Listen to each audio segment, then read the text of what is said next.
Con motivo del primer aniversario de las primeras jornadas de misterio del País Vasco realizadas en Eibar en el 2017, os voy a mostrar una de las mejores ponencias, valga la redundancia, ya que todas fueron buenas, pero veréis que esta supuso un antes y un después.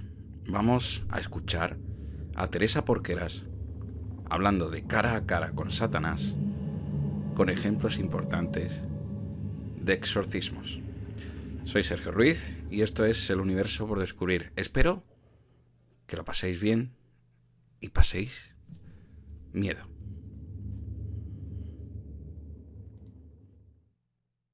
Teresa Porqueras Matas es licenciada en Filología Hispánica, reportera de televisión en programas como Misteris amb Sebastià d'Arbó, para el canal de televisión 8TV, el Punt d'Avui TV y el RAC 105 TV. Ha sido divulgadora radiofónica en la sección Noticias del Misteri del programa Misteris de RAC 1. Trabaja activamente como redactora para su propia productora audiovisual Teva Films y ha participado como redactora y directora de contenidos en colecciones de DVD dedicadas al mundo paranormal. Hoy la tenemos aquí para hablarnos de su primer libro, un trabajo extraordinario vinculado con el mundo del exorcismo y de Satanás. Teresa Porqueras, con cara a cara con Satanás, exorcismos. Muchas gracias.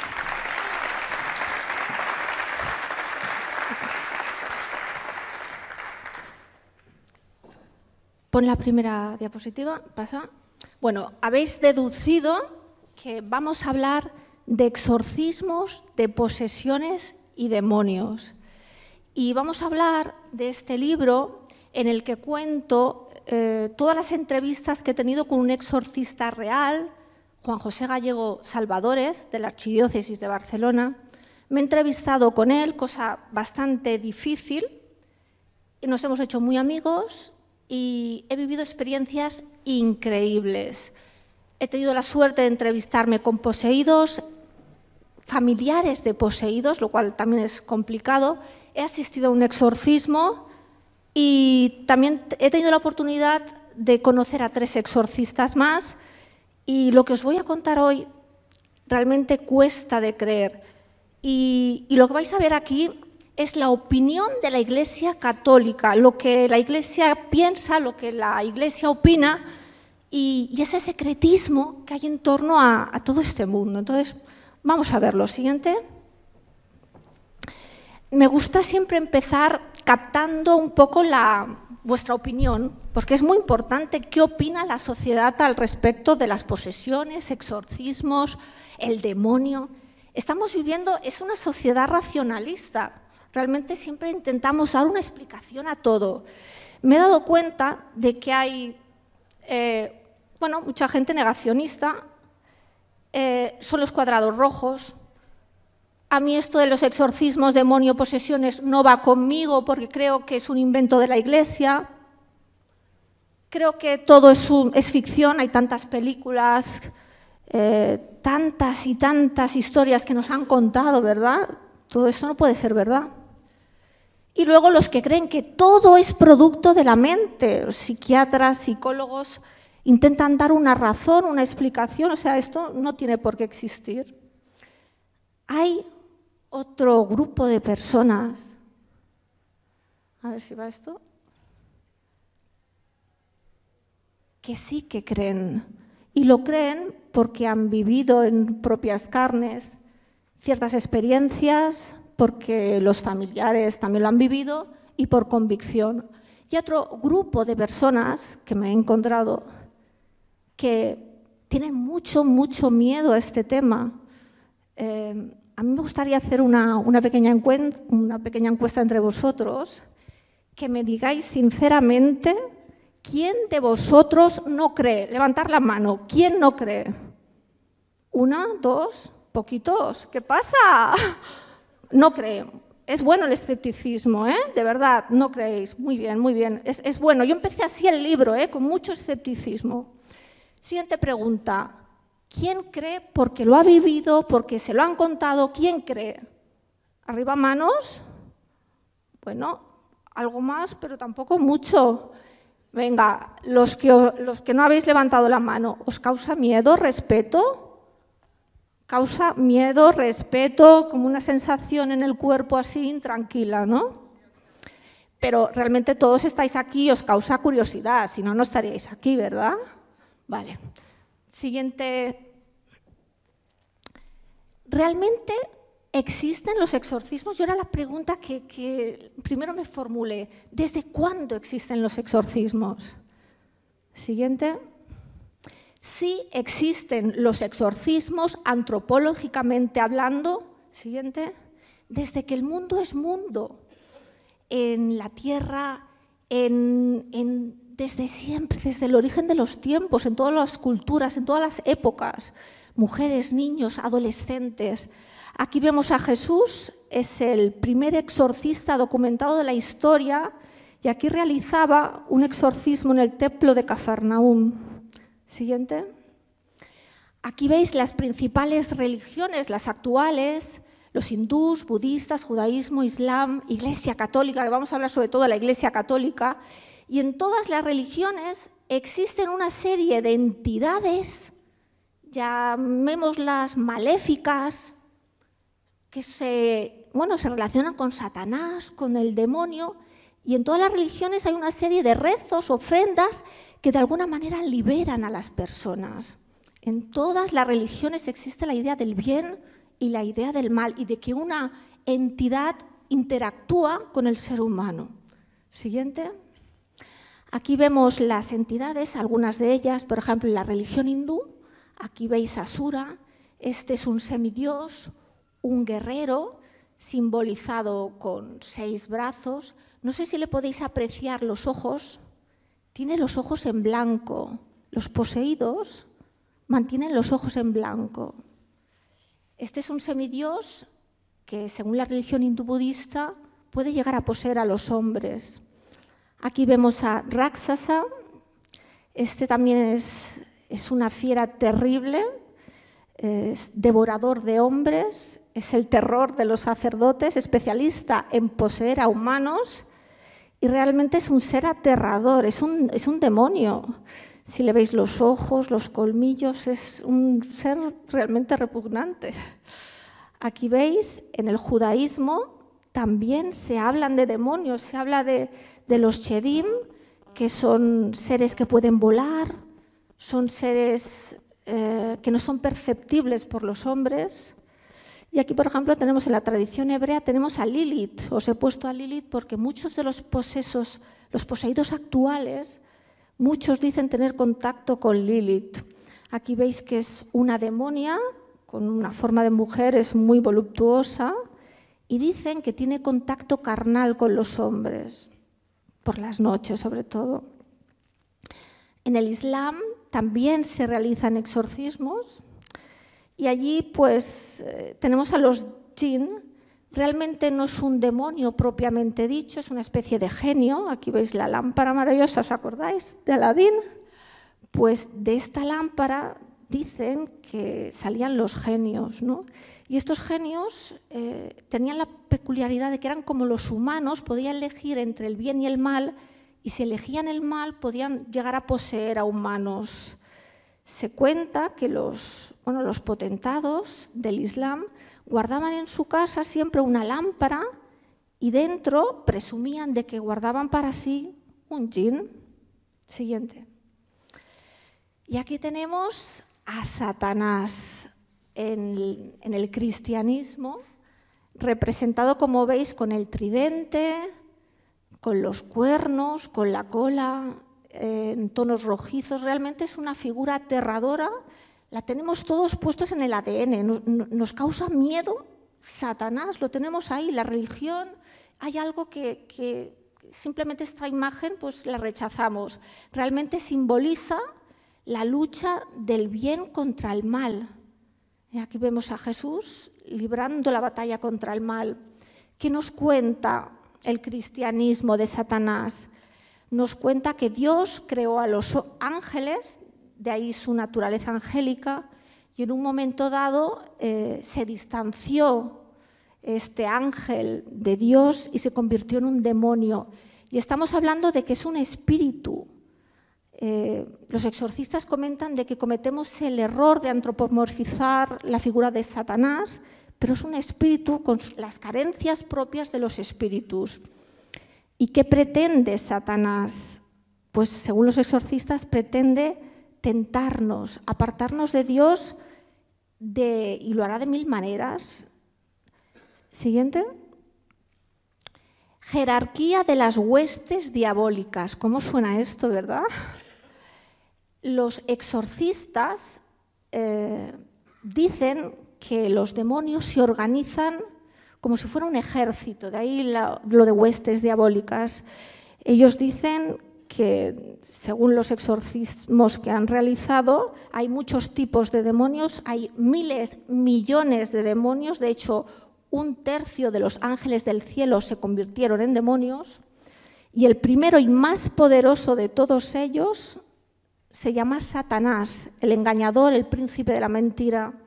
En segundo lugar tendríamos a Lucifer, el ángel caído, aunque aquí hay un poco de controversia, ¿eh? Hay exorcistas que creen que es la misma entidad, pero hay otros que creen que primero es Satanás y segundo Lucifer. Aquí hay un poco de controversia. Siguiente. Y en tercer lugar existirían los llamados demonios principales. Estos son unos demonios realmente con muchísimo poder y que a su cargo tendrían a legiones de demonios. Una legión en tiempos romanos era entre 5.000 y 10.000 soldados, es decir, que Asmodeo, por ejemplo, tendría a su cargo 72 legiones de demonios, Belcebú tendría a su cargo 66 legiones de demonios y Astarot 40 legiones de demonios. Os he puesto estos demonios principales, pero hay miles, millones de demonios. Os he puesto estos porque de mis entrevistas con personas poseídas, ellos comentaban mayoritariamente estos demonios, Asmodeo, Belcebú y Astarot. Asmodeo, veis que es una figura bastante repugnante, tiene 3 cabezas de carnero, toro y una especie de ogro con un... Bueno, aquí es repugnante, está encima como una especie de dragón con las patas de oca. Este es un demonio, el demonio de los pactos satánicos al que se le invocan, sobre todo en rituales satánicos. Es el notario del infierno. Aquí, por ejemplo, y de la lujuria. Y aquí tenemos a Belcebú, se le invoca sobre todo en las reuniones brujeriles. Belcebú también se le conoce como el señor de las moscas. ¿Os acordáis de la película El exorcista, que hay un momento que hay como un ruido de moscas? ¿Os acordáis? Pues hace referencia a Belcebú. Dicen que es un demonio que es el soberbio, el orgulloso, y se puede transformar o en gato negro o en una rana. De hecho, el padre Amorth, el famoso exorcista que murió el año pasado en el Vaticano, él hablaba de que en muchos exorcismos aparecían ranas. Y aquí tenemos a Astarot, que también es un ser realmente repugnante. En su brazo tiene una serpiente que dice que puede gobernar el pasado, el presente y el futuro a voluntad. Siguiente. Hay otro tipo de demonios que los exorcistas dicen que son demonios de las debilidades del hombre, se alimentan de nuestras debilidades y entonces no tienen un nombre en concreto, pero se llaman, por ejemplo, el demonio del odio, el demonio de la furia, de la frustración, melancolía, tristeza, y se alimentarían de nuestras debilidades. Siguiente. Aquí tenemos, ¿quién puede ser exorcista? Este es un permiso para ser exorcista. Es el permiso de Juan José Gallego Salvadores, de Barcelona, el exorcista de Barcelona, y realmente es un permiso solamente por 3 años, cada 3 años se va renovando, y la única persona que da este permiso es el obispo de las diócesis. Realmente pueden hacer exorcismos solamente los obispos, los exorcistas y en algunas diócesis que no hay exorcistas, algunas personas por un corto periodo de tiempo que se llaman ad actum. Hay zonas que determinadas personas van a ver al obispo y bueno, le cuentan que tienen un problema de estos y nombran pues, a un presbítero para que les atienda. En el Código de Derecho Católico se dice que solamente puede ser exorcista una persona docta, prudente, piadosa y de buena fama. Sobre todo esto lo miran mucho, de buena fama. Ha de tener estudios de teología, de demonología y ser una persona pues, muy racional porque realmente cuesta hacer este trabajo. Siguiente. Estos son los instrumentos necesarios para exorcizar en la Iglesia Católica. Aquí tenemos las manos de Fray Juan José Gallego Salvadores. Veis que porta el alba, la túnica blanca y la estola morada. Es muy importante que cuando los exorcistas realizan su ministerio lleven este atuendo porque simboliza la Iglesia. Ellos cuando realizan el exorcismo no lo hacen como una persona. Soy sacerdote exorcista, voy a intentar liberar a tal individuo. No, ellos representan la Iglesia y por eso representan esa fuerza, esa conectividad con la divinidad. La estola es morada porque significa la consciencia, la voluntad de erradicar el mal. Aquí vemos sus manos. Y aquí vemos el agua exorcizada, es agua con sal, y aquí tienen el hisopo para asperger agua.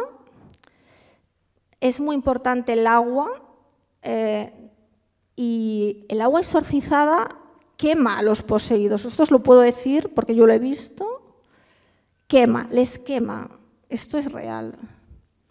Aquí tenemos el crucifijo, es súper importante el crucifijo porque hay un momento del ritual romano, cuando se está acabando, se le pone el crucifijo encima de la cabeza y simboliza ese poder del bien sobre el mal. Aquí los poseídos realmente estallan, muchos empiezan con unos movimientos terribles, se escupen, hacen de todo porque no pueden soportar la visión del crucifijo.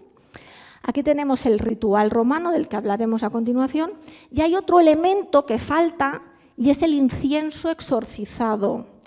El incienso exorcizado, le pregunté a un colaborador, oye, ¿por qué ponéis incienso? Y me dice, porque es que hacen un olor bastante fuerte, emiten un olor fétido, que es que se nota en el ambiente, y para contrastarlo ponen el incienso.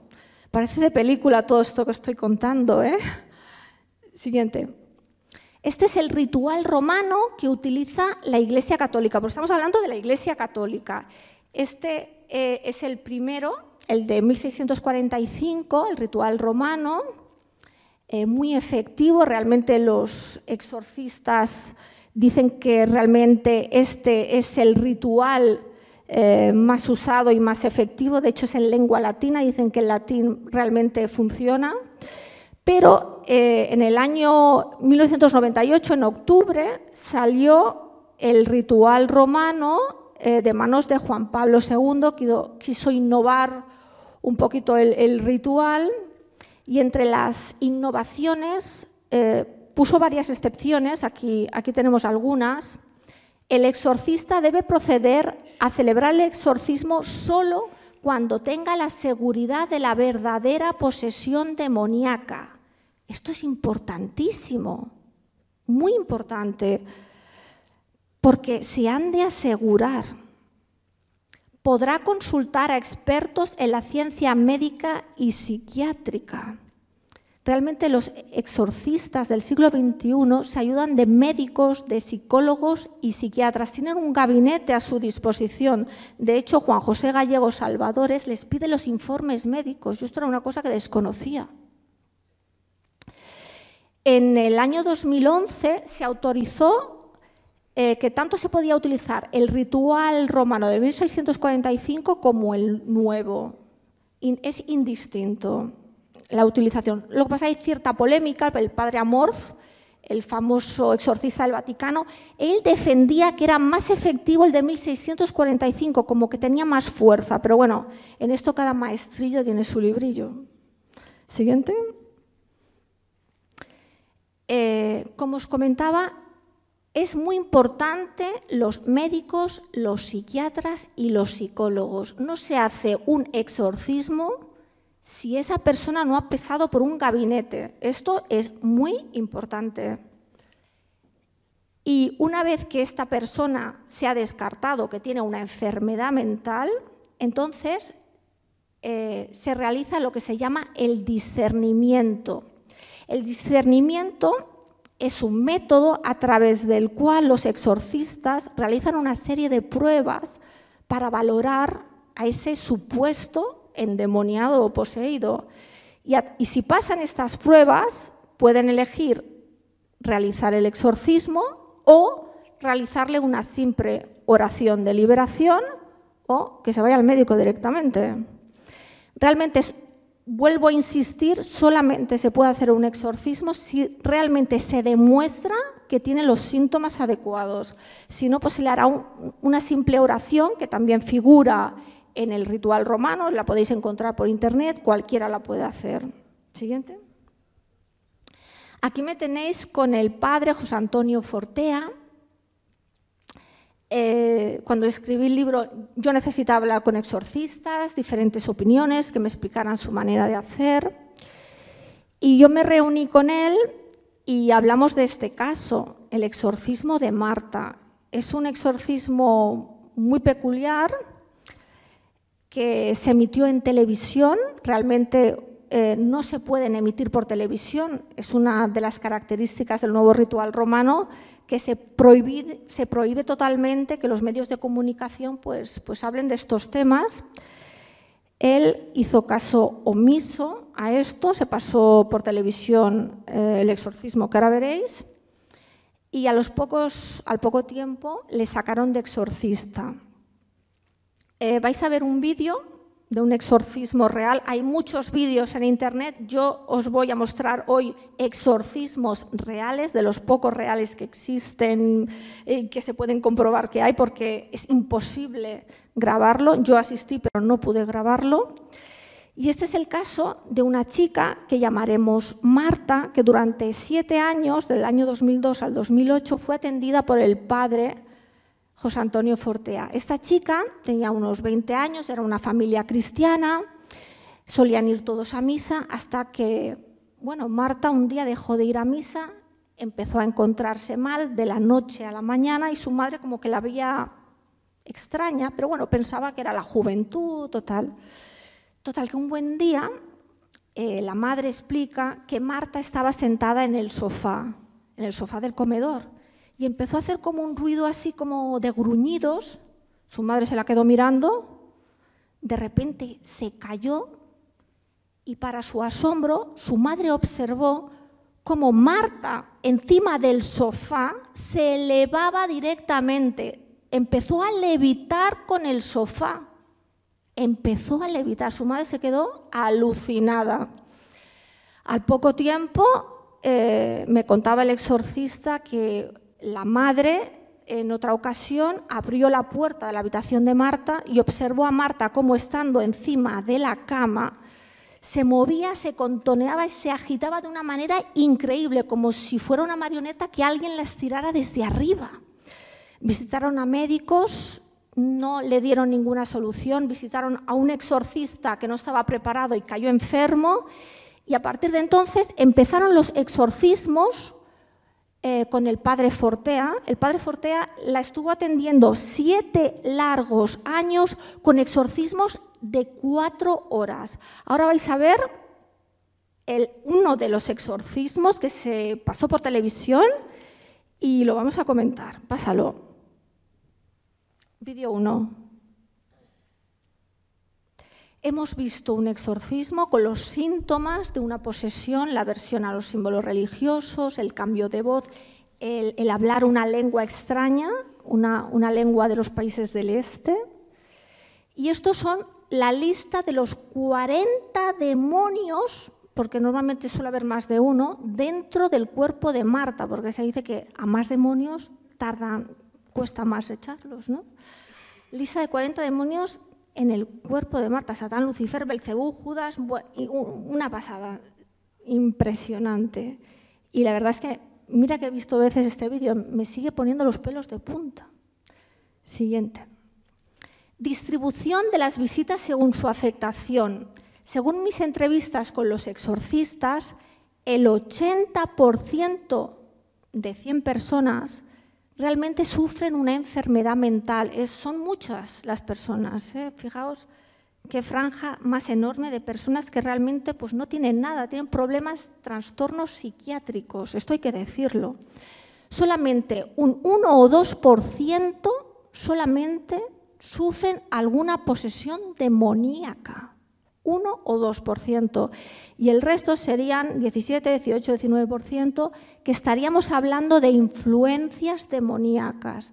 Ahora explicaremos qué diferencia hay entre una posesión y una influencia, ¿eh? Pero sigue.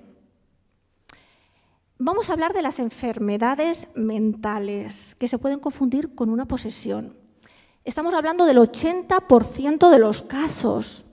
En primer lugar, hay trastornos metabólicos, la toma de ciertas sustancias, drogas, que pueden inducir a ver cosas que no existen, alucinaciones auditivas, sensoriales, táctiles, y a veces es un trastorno metabólico y lo ignoramos.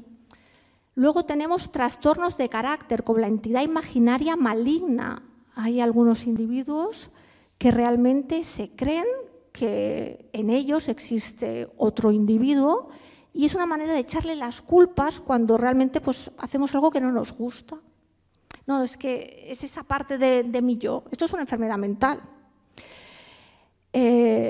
Luego tenemos el trastorno de identidad disociativo, que normalmente es fácil detectado por los psiquiatras. Individuos que dentro de sí tienen 2, 3, 4, el otro día leí un caso que tenía hasta 40 personalidades dentro del individuo, me quedé alucinada. Podemos hablar de esquizofrenia, histeria, psicosis, y existe una enfermedad, hace 10 años que se empezó a hablar de esta enfermedad, se llama encefalitis autoinmune, y se ha descubierto que el sistema inmunológico puede atacar a las células cerebrales y realmente pueden empezar pues, a moverse, a agitarse, incluso pueden llegar a poner los ojos completamente en blanco. Pero realmente todo esto son enfermedades mentales. Por eso es muy importante discernir entre lo que es una enfermedad mental y lo que no. Siguiente. Ahora vamos a hablar de lo que es una posesión. Una posesión, según la Iglesia Católica, es cuando una entidad maligna o no, porque pueden ser, según la Iglesia Católica, demonios o otro tipo de entidades, toman posesión del cuerpo de una persona total o parcialmente. No durante las 24 horas del día, pero sí durante gran parte de su tiempo. Uno de los síntomas más importantes para averiguar si se tiene una posesión diabólica es la aversión a todo símbolo sagrado. Habéis visto que Marta, en el momento que veía la estatua, cómo reaccionaba. Hay individuos que no pueden ni entrar en una misa, no pueden ver una fotografía. Solamente con esta característica, aversión a lo sagrado, los exorcistas ya tendrían una idea de que ahí hay algo. En segundo punto es hablar lenguas muertas. Estos son individuos que durante el exorcismo hablan latín, hablan griego, hablan lenguas desconocidas. Esto es muy habitual. Y individuos que tienen una fuerza sobrehumana, que los tienen que agarrar entre 2 y 4 personas. Yo asistí a un exorcismo y había 2 personas que estaban solamente para aguantar a la poseída. Era su única función, aguantarla. Hay cambios muy radicales en la voz, ya veis el caso de Marta, es un cambio como una voz gutural, casi masculina, y se comportan realmente como animales. Hay algunos que sisean como serpientes por el suelo, Yo conocía a una chica que se creía una oca, caminaba como una oca, se creen perros, se creen animales y se comportan como tales. Son individuos que entran en un profundo trance o semitrance y cuando el exorcista está haciendo el ritual pierden el oremus y no se acuerdan de nada. Se quedan con los ojos en blanco y no se acuerdan de absolutamente nada. Tienen el don de la adivinación, saber hechos futuros, tienen el olor aquel que os comentaba, un olor bastante especial, y practican la levitación. Esto es así, practican la levitación, es algo increíble. El padre Juan José Gallego me explicaba de un caso de que él estaba haciendo el ritual y se pone a mirar y estaba levantado 2 palmos del suelo. Esto es habitual, casos de levitación. Y luego tenemos también los vómitos o materialización de objetos. Esto, según lo tengo entendido, en España no hay ningún caso. Sí, en Italia y Hispanoamérica son individuos que en el momento de hacer el exorcismo les coge unas arcadas tremendas, unas ganas de vomitar, y en ese momento se materializan todo tipo de objetos, collares, pilas, instrumentos de metal de todo tipo, pero en España no hay ningún caso. Esto sería una posesión. Siguiente.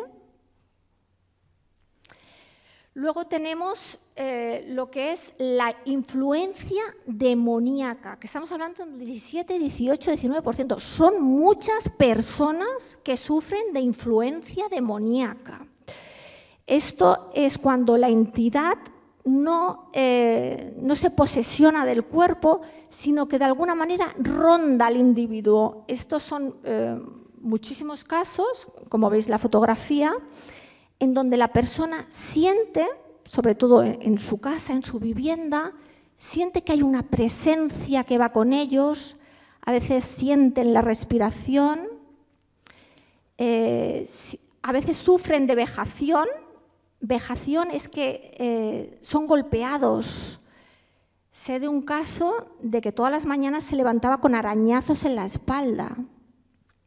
Esto es un caso muy común en los santos, hay mucha literatura sobre vejaciones, sobre el Padre Pío, Santa Teresa. Sufren obsesión, es decir, este tipo de personas que sufren una influencia demoníaca,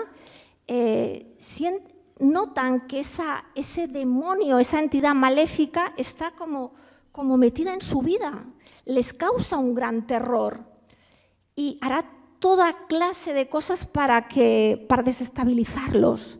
Oyen muchos ruidos, ven sombras, imágenes. Esto podría relacionarse precisamente con una casa encantada.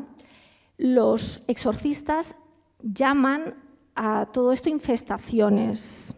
Infestaciones en casas, infestaciones en lugares, en cosas, en animales. Esto se da mucho. Muchos exorcistas acuden a casas a exorcizarlas. Esas personas suelen tener visiones aterradoras, sueños que no les dejan vivir, tienen mucho miedo y algunos de ellos acaban suicidándose. Esto, ya os digo, la mayoría de personas sufren influencia demoníaca. Siguiente. Ahora vamos a ver otro exorcismo, no sé si vais a poder con este, porque este a mí sí que me impresiona. Este es el exorcismo de Martina, del padre Alfredo Pallotta en Italia. Parece que en Italia son como más fuertes. Y este es un exorcismo real. Aquí veréis a Martina cuando llevaba 6 meses de exorcismos. Y este exorcismo me gusta bastante porque es lo que está sucediendo en España. Veréis a una chica que la atan en una silla. En España o las atan en sillas o incluso los atan en una camilla. El padre Juan José Gallego prefiere no atarlos. Pero esto es muy habitual en España. Vamos a verlo y os lo explicaré. El vídeo italiano, este. Este es el padre Pallotta, ¿no se oye? Sí. Nos está enseñando los cinturones con los que agarran a la chica que va a venir, a Martina, nos está explicando. Se ve obligado a atarla porque si no, la chica se puede hacer daño. Y es increíble que tengan que atarla, pero es que son unos movimientos, como veréis, bastante exagerados. Y no es ninguna barbaridad atarlos, es por su propio bien. Aquí os va a explicar que tiene una argolla, es una argolla que está doblada, es de acero y esta argolla va unida a la silla, a los brazos de la silla, está perfectamente cogida. Y la persona realmente la ha doblado como si fuera mantequilla. Dice que esto es completamente imposible, que alguien pueda tener tanta fuerza para doblar una argolla. Estos son los padres de Martina, acaba de llegar. Como este es el santuario de Santa Gema Galgani, es un lugar santo, aquí Martina ya empieza a tener esa aversión a todo símbolo religioso y nada más entra en el santuario, ya no es ella, empieza a gritar, hay que sujetarla como sea, porque si no, no se puede empezar el exorcismo. Esto es muy habitual. Sobre todo los familiares tienen que ayudarla. Es muy importante que los exorcistas se acompañen de ayudantes o de familiares. Y la importancia de ser sujetada es vital. Se quiere ir, pensar que Martina viene voluntariamente a realizarse el exorcismo, pero aquí se transforma, ¿ves? La fuerza que tiene es algo impresionante. Es que ahora mismo si pudiera es que mataría al sacerdote, se quiere ir, pero ella antes de entrar en el santuario tiene la voluntad de hacerse los exorcismos porque sabe que le van bien y está desbocada, como podéis ver. ¿Sobran las palabras? Esto ocurre en España. Esto es muy habitual. Va a empezar el ritual, le dejan el libro del ritual romano, son una serie de oraciones. Le empieza a blasfemar, a insultar.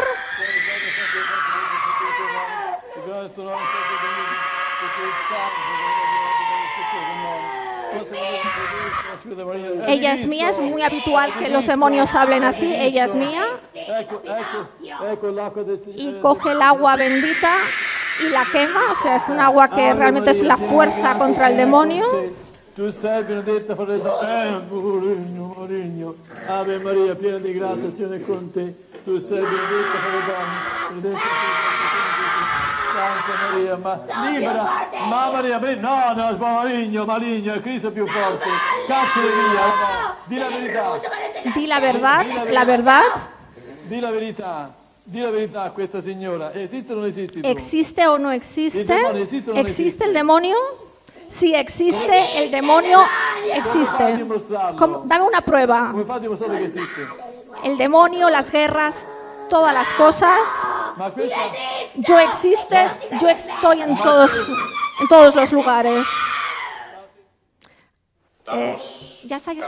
Quítame esto. Quita, cierra. Sí, espérate. Volvemos otra vez.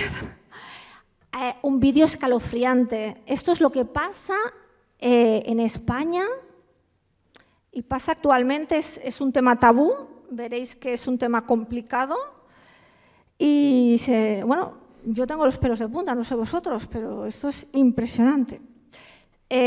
Robert Gallagher es un psiquiatra, de los pocos psiquiatras en el mundo que dan la cara, que trabaja con exorcistas en Estados Unidos. En España hay psiquiatras que tienen cierto miedo a sus colegas y bueno, no callan, no hablan al respecto de estos temas, pero él habla y en una entrevista para el Washington Post dijo: como psiquiatra diagnostico una enfermedad mental, además ayudo a detectar la posesión demoníaca. Siguiente. Psiquiatra, Robert Gallagher, en 8 de marzo del 2008 realizó un reportaje bastante polémico para el New Oxford Review, donde explicaba su experiencia trabajando con los exorcistas y explicaba un caso real de posesión demoníaca que él la vivió en sus carnes. Este es el caso del exorcismo de Julia de finales de los años 80. Vamos a verlo. No tengo imágenes, pero os lo voy a explicar. Esta es Julia, es una mujer que sabemos, Julia es nombre ficticio, como podéis imaginar.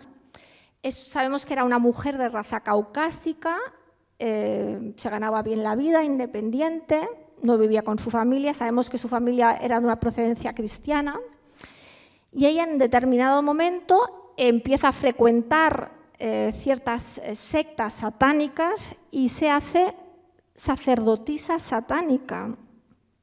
Está durante un tiempo y ella explica que cuando llega a su casa empieza a ver ciertas entidades que la atormentan, sobre todo cuando está en la cama, se encuentra muy mal y, siguiente, decide visitar a un exorcista. Esto suele pasar, y hablando con los exorcistas, que muchas personas que han realizado determinados ritos satánicos acaban en el exorcista.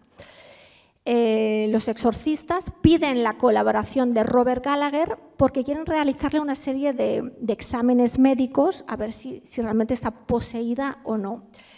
Y entonces deciden realizar un exorcismo en verano. Y ahora os explicaré lo que Robert Gallagher explica que pasó en ese exorcismo. Siguiente. Él cuenta que era en pleno verano y para su sorpresa empezó el exorcismo y la temperatura bajó en picado. Dice que se helaban de frío. Dice que no se lo podía explicar. Al poco rato observó como una bocanada de aire salía de la boca de Julia y la temperatura empezó a subir en picado, ocasionando asfixia en los presentes, una sensación que la gente se encontraba a punto de vomitar, como la película del exorcista, porque esto está basado en la realidad. Siguiente. A continuación, Robert Gallagher explica que había una estantería con objetos, se cayeron todos los objetos de la estantería, esto lo explica el psiquiatra. Siguiente. Y lo más curioso es que empezó a pronunciar una serie de palabras extrañísimas. Primero empezó a pronunciar como una especie de rugido animal y al mismo tiempo empezó a proferir como dos tipos de voces, una de hombre y otra de mujer. La cuestión es que por esa garganta, por la garganta de Julia, había tres voces diferentes y simultáneas al mismo tiempo, hombre, mujer y la de animal. Dice que eso era imposible de pronunciar por una garganta humana. Siguiente. Julia practicaba la adivinación y en ese momento dijo, refiriéndose a Robert Gallagher, cómo había muerto su madre de cáncer. Esto se suele hacer para espantar a los que realizan el ritual. También dijo sobre un ayudante que no había podido dormir porque había escuchado una pelea de gatos.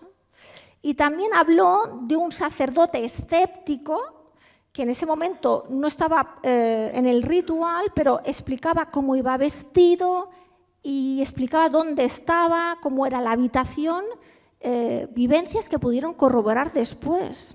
Siguiente. La tenían que sujetar entre 4, llegó un día que, hasta 8 personas sujetando a Julia, un caso espectacular. Y lo más impresionante es que estuvo practicando la levitación durante 30 minutos. Esto lo explica un psiquiatra. Siguiente. Una de las pruebas que quiso realizar Robert Gallagher fue el del agua bendita. Cuando Julia no miraba, le esparcían agua normal y no pasaba nada, le volvían a tirar agua normal, no pasaba nada, y en un momento dado le tiraban agua bendita y reaccionaba como que le quemaba. Al final dicen que le aliviaron bastante los exorcismos, pero no han resuelto la cuestión de la posesión de la mujer y pueden o no repetirse en el futuro.